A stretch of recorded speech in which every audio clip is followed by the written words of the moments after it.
Cynthia here from reallyclear.com, and I would like to show you how to Kitchener the toe of a sock. You can use this method with any kind of Kitchenering, but the toe of a sock is the first one people usually use when they learn how. So the first thing I do is I make sure that the last round that I've knit is a decrease round, and that gives the toe a little bit more of a rounded look. And then the yarn is in the back in this case, and I'm going to start with the front needle. I have everything on 2 needles. I have it as magic loop here, but you could certainly have it on 2 double pointed needles, 2 flexi flips, 2 circulars, however it works. But I think it's easier just to have a single row on each side. The first thing you're going to do is knit the stitch, or go into the stitch knitwise and take it off on the front, and then you're going to go into the stitch purlwise and you're going to leave it on, and then you will sew through. Now you're going to go to the back and do exactly the opposite. Purl the stitch, take it off, knit the stitch, leave it on, sew through. And I'm starting with a piece of yarn that's maybe 20-ish inches long. I'm paranoid, you probably don't need it to be that long.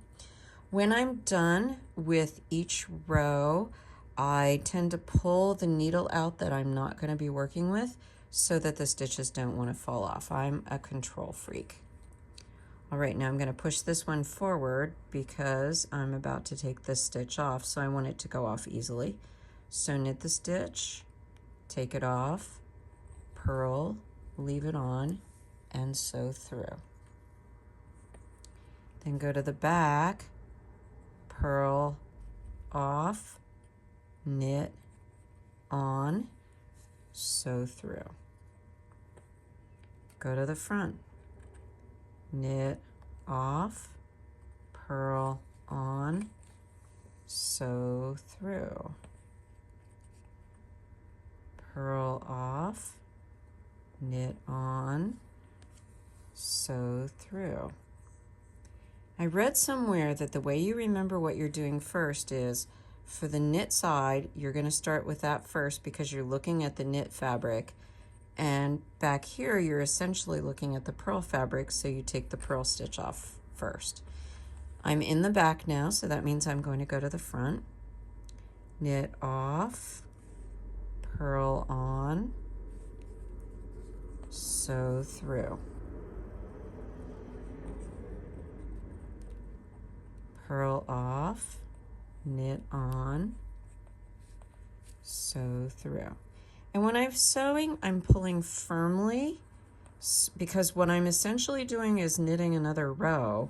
So I want those stitches to be about the same as every other stitch. So I'm going to pull firmly but not too hard.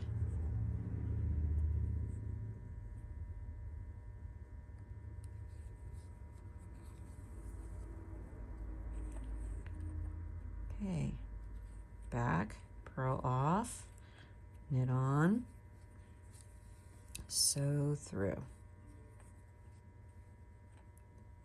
Knit off, purl on, sew through. Purl, knit, through.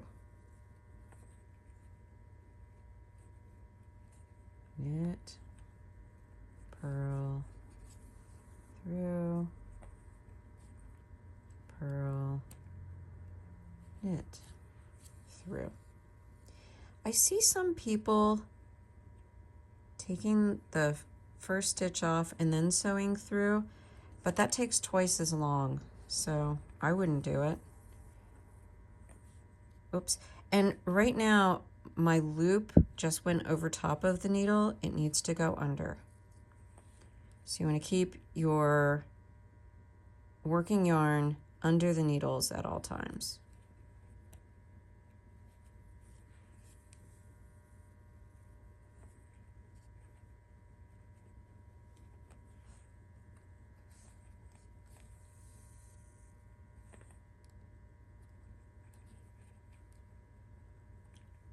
Now I want to show you what happens here at the end.